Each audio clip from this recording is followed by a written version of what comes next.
pleasure to introduce Deborah Grayson Riegel, MSW PCC. Deborah's energetic workshops and speaking programs are in high demand with North American Jewish Organization. Please welcome Deborah Grayson Riegel.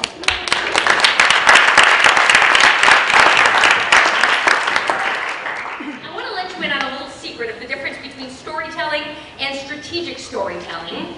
Strategic storytelling, at its best, is an exchange of stories. Right? In your partnership, you didn't just one person tell a story and the other person just sat there and nodded.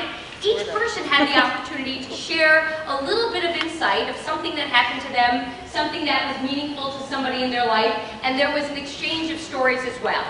So element one of a strategic story is about preparation. Element two is organization.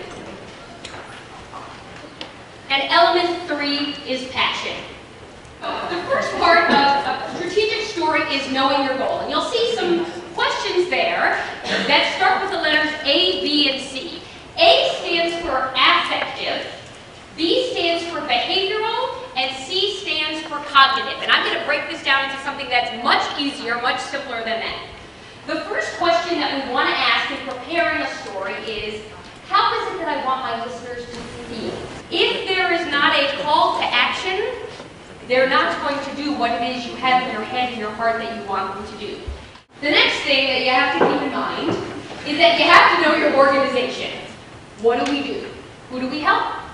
What makes us different or special? How does every gift of time or money help? And why do I care about this organization? That's the personal connection.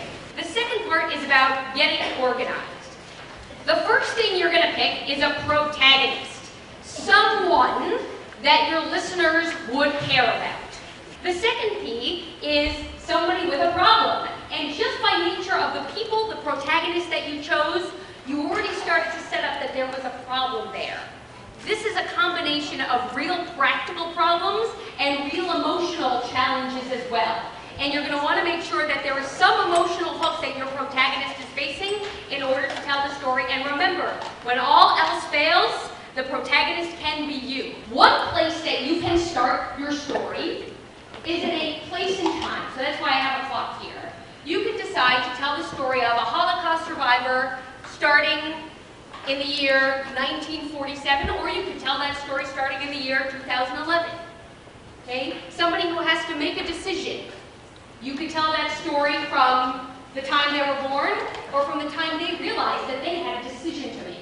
But one of the things you're going to need to decide is, do I want to talk about a particular time when the protagonist was facing the problem? So that's one place you could start. Another place you could start is a place where the protagonist had the problem.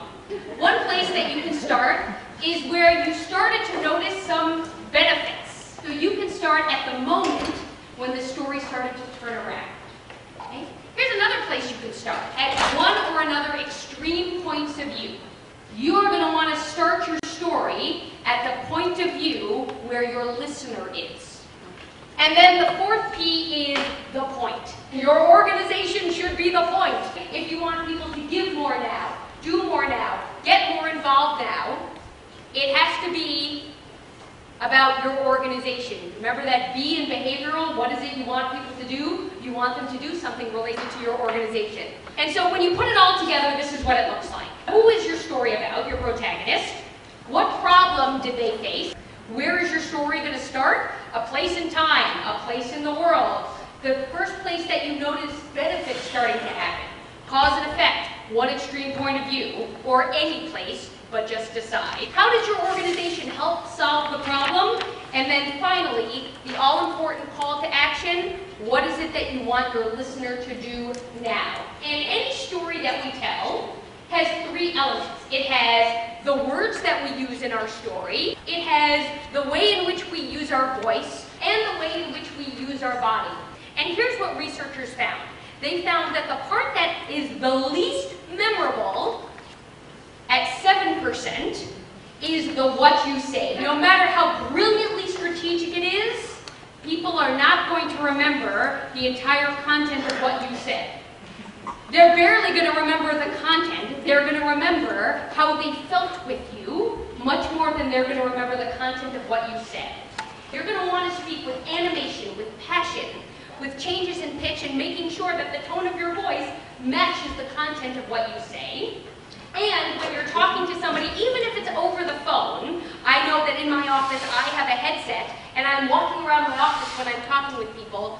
You want to make sure that your arms are not crossed. I'm so happy that we're finally getting to meet with each other. You want to make sure that your eye contact is warm and steady without having a stare down, right?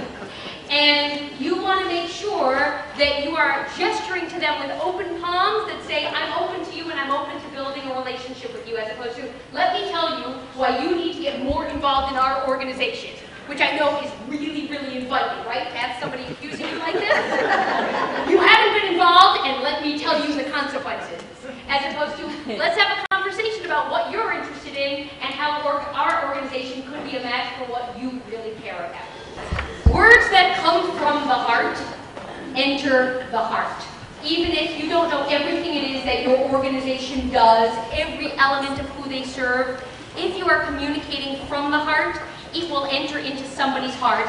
And people make their decisions from an emotional place before they justify it with all kinds of logic. And if you can help them drive a behavioral decision because you have come from an emotional place, you will benefit, your community will benefit, and certainly your organization will as well. But the most important part is to make sure that your listener knows what benefit there is for them.